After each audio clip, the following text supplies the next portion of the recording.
Welcome back to another video. Dr. Tarcia Hubert here. In this video, we are going to be talking about the fundamental identities. So yes, we're transitioning to something different, something away from graphs, which we've been talking about, and we're going to talk about the identities.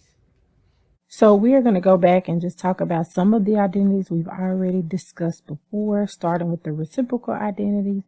And this is just letting you know which functions are reciprocals of which. There were actually 6 reciprocal identities, but we only have 3 here. It's letting you know that cotangent is the reciprocal of tangent, secant of theta is the reciprocal of cosine of theta, and cosecant of theta is the reciprocal of sine of theta. Alrighty. And so we also talked about the quotient identities before. Tangent of theta is equal to sine of theta over cosine theta, and cotangent of theta is equal to cosine theta over sine theta. We looked at how to derive these Pythagorean identities. Sine squared theta plus cosine squared theta equal 1. Tangent squared theta plus 1 equals secant squared theta. And 1 plus cotangent squared theta equals cosecant squared theta. Alrighty. Now the new identities here that we haven't discussed are the even and odd identities. And these come from when we graph the sine, cosine, tangent, cotangent, cosecant, and secant functions. We saw which ones were even and odd functions, and by definition of even and odd functions, that tells you how to take the trigonometric function of a negative angle. So for all of those that are odd functions, when you take the trigonometric function of a negative angle, it's equal to the negative of that angle, the trigonometric function of that angle positive. So our sine, our cosecant, our tangent, and cotangent, those were all negative. Those were all take that back. Those are all odd functions, okay? That means when you take the trigonometric function of the negative angle, it's equal to the negative of that trigonometric function of that positive angle, okay? Sorry, I'm getting tongue-tied trying to say all of this. But the cosine and secant, those are your only even functions, and that means when you take the trigonometric function of a negative angle, it's equal to the same thing of that trigonometric function of that angle positive, okay? And this is where our 6 negative angle identities come from. They're also called negative angle identities, but here they're called even odd identities, all righty? So now we're going to look at some examples where we have to use some of those identities. So this first example we have here says that if the tangent of theta is equal to 2.6, then the tangent of negative theta is equal to what? Okay, so we have some negative angles in here. So this lets us know we want to use our negative angle identity. And we have tangent of theta here. So if we use the negative angle identity for tangent of theta, we know the tangent of negative theta is equal to negative tangent of theta.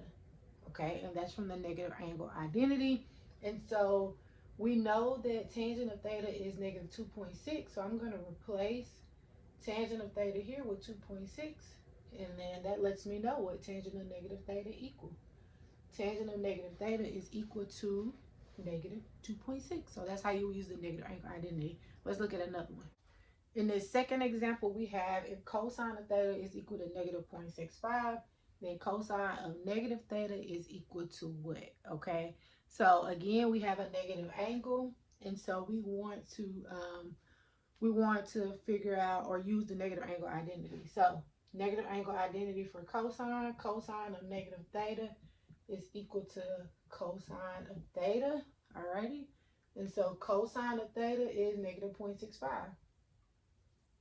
And so that lets us know right there what cosine of negative theta equals. So all I did was replace cosine of theta with what it equals, negative 0.65. And so that is how you would find cosine of negative theta. If you have any questions about these using the negative angle identity, don't hesitate to put them in the comments below and I will respond, okay? Okay, in example 3, we have if the tangent of theta is negative 5/3 and theta is in quadrant 2, then we want to find 2 things we want to find. We want to first find the secant of theta, and then we want to second find the sine of theta, okay? So now I know I want to use some identities. What I have to figure out is which identity do I use, all right? And so for this first one, I have tangent of theta and I want to know secant of theta. So if I look at my identities, there is an identity, one of the Pythagorean identities that involves both the tangent and the secant. And that's the identity that says tangent squared theta plus 1 is equal to secant squared theta. All right, that's one of the Pythagorean identities. And so I know that tangent of theta is negative 5/3. So I'll replace tangent theta with negative 5/3. And that's squared plus 1 equals secant squared theta. If I square negative 5/3, you square the numerator and the denominator, you get 25/9.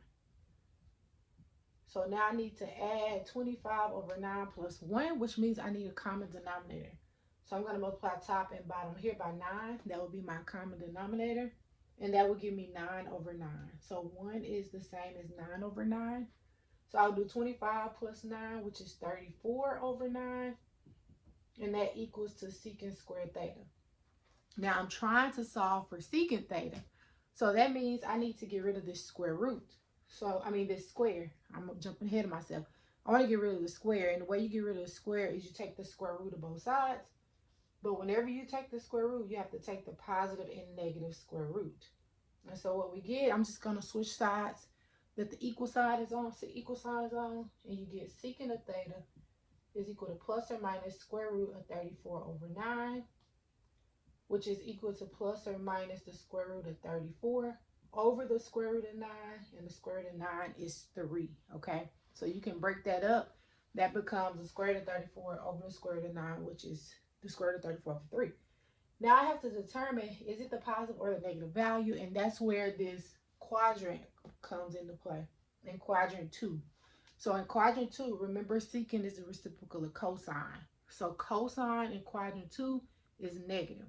So that means your secant is also going to be negative. So we want to only take the negative answer. We'll get rid of the positive one. And so your secant of theta would be the square root, negative square root of 34 over 3, okay? So we use the Pythagorean theorem or Pythagorean identity to find the secant of theta, knowing the tangent of theta, okay? If you have any questions, don't hesitate to put them in the comments, okay? And I will respond to them. All right, let's look at the next one. Okay, now for the second part, we want to find the sine of theta, okay? So we want to figure out, we know the tangent of theta, so we want to use something that has the tangent and the sine in it. And one of the quotient identities, or the definition of tangent of theta, is tangent of theta is equal to sine of theta over cosine of theta. And I'm going to manipulate this a little. I'm going to rewrite this as tangent of theta is equal to, so sine of theta over cosine of theta is the same as saying sine of theta times 1 over cosine of theta. Now, the reason I did that is because I know the secant of theta. And we just found the secant of theta down here. And so 1 over cosine is the secant of theta. So that means tangent of theta is equal to sine of theta times secant of theta. And now I can solve for sine of theta by dividing both sides by the secant of theta. And so the secant of theta is canceled. And I'm just going to rewrite it this way. Sine of theta is equal to tangent of theta over secant theta. And now I know both of those values, so I can plug them in. So tangent of theta is negative 5 over 3. And secant of theta is negative square root of 34 over 3. Remember, when you divide fractions, you multiply by, you do the key change flip. So negative 5/3 times, if I flip the bottom, negative 3 over the square root of 34. The 3's cancel, the two negatives become positive, and I get sine of theta is equal to 5 over the square root of 34. But remember, you cannot leave a square root in the denominator, so you have to rationalize the denominator by multiplying top and bottom by the square root of 34. And so you get 5 square roots of 34 over 34. Because the square root of 34 times square root of 34 is 34, okay?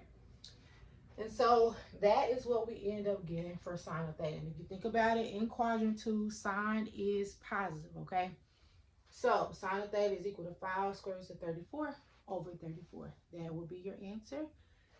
All right, let's look at some more examples. Okay, in example 4, we want to express cosine of x in terms of tangent of x, okay?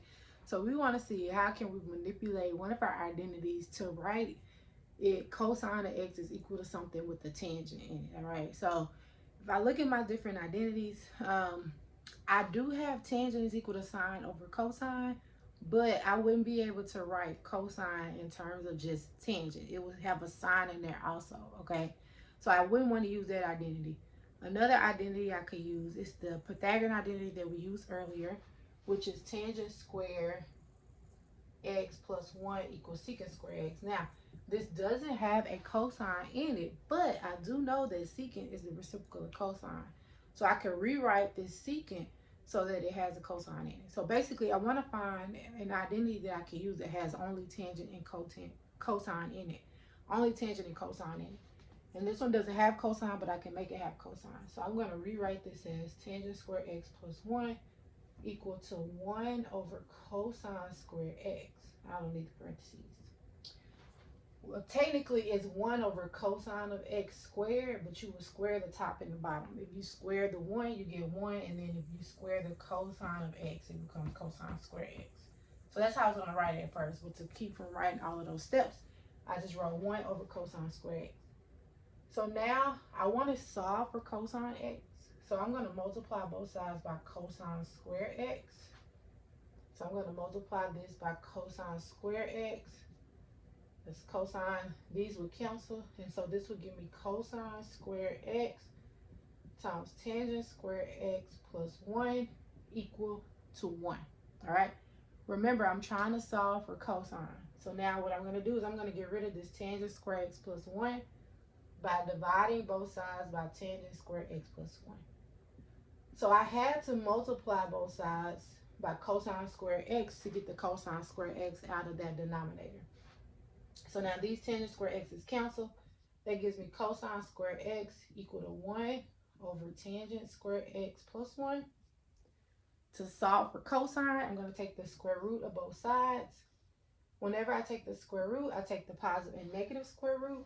And so that leaves me with cosine of x equal to plus or minus the square root of 1 over tangent square x plus 1. All right. Now, I have to break this down. This is cosine of x is equal to plus or minus the square root of 1 all over the square root of tangent square x plus 1. Remember, so I can't leave a square root in the denominator, so I have to rationalize this denominator. So I'll multiply top and bottom by the square root of tangent square x plus 1. So square root of 1 is 1, but if you multiply 1 by the square root of tangent square x, you'll get, so we still have plus or minus, you'll get the square root of tangent square x plus 1 in the top. And in the denominator, if you multiply the same thing, the square root of the same thing, the square roots just go away. And so in the denominator, you get tangent square x plus 1. So this is how you would write cosine of x in terms of tangent of x, okay? So what we had to do was we had to take the Pythagorean identity that had secant in it, rewrite it so that it had cosine and tangent only. Once we got a cosine in there, we solved for cosine. Once you solve for cosine, the rest is just simplifying. We had to simplify the square root because it was a fraction. We had to break it up into the square root of the numerator over the square root of the denominator. And then we couldn't leave that square root in the denominator, so we had to rationalize the denominator by multiplying top and bottom by the square root of the denominator. Once you do that, you end up with plus or minus square root of tangent square x plus 1 all over tangent square x plus 1, okay?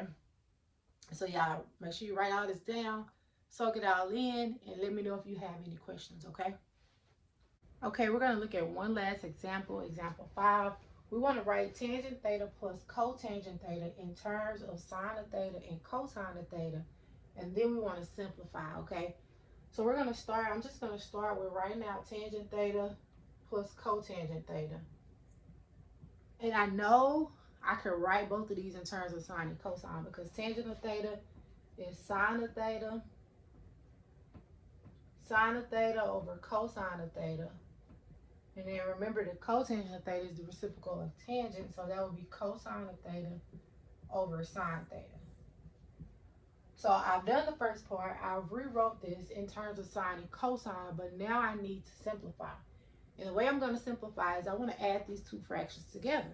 Well, the only way I can add these two fractions together is if they have the same denominator. So I want to make these have the same denominator. So what I need to do is I need to add a sine of theta in this denominator, and I need to add a cosine of theta in this denominator. And the way I do that is I multiply here, top and bottom, by sine theta. And then over here, I will multiply top and bottom by cosine theta. And so I'm trying to make these have the same denominator. So I would get sine of theta times sine of theta, which is sine squared theta, all over sine theta cosine theta.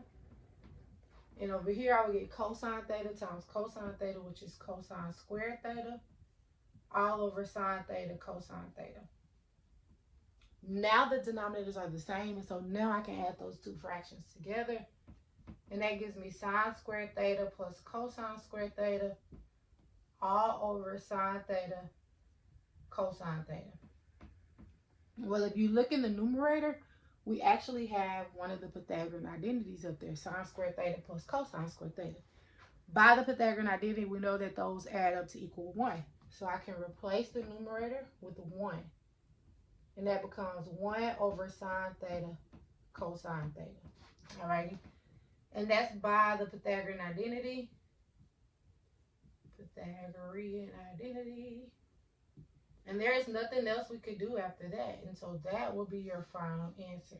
Or you can write it all out. Tangent of theta plus cotangent of theta is equal to 1 over sine theta cosine theta. All right, so in this video, we looked at using the fundamental identities. And so if you have any questions, again, never hesitate to ask your questions. That's what I'm here for, to answer those questions that you have. And if this video helped you, if you found it helpful, then go ahead and hit the like button. And if you haven't already, go ahead and subscribe to my channel. And I will see you all in the next video.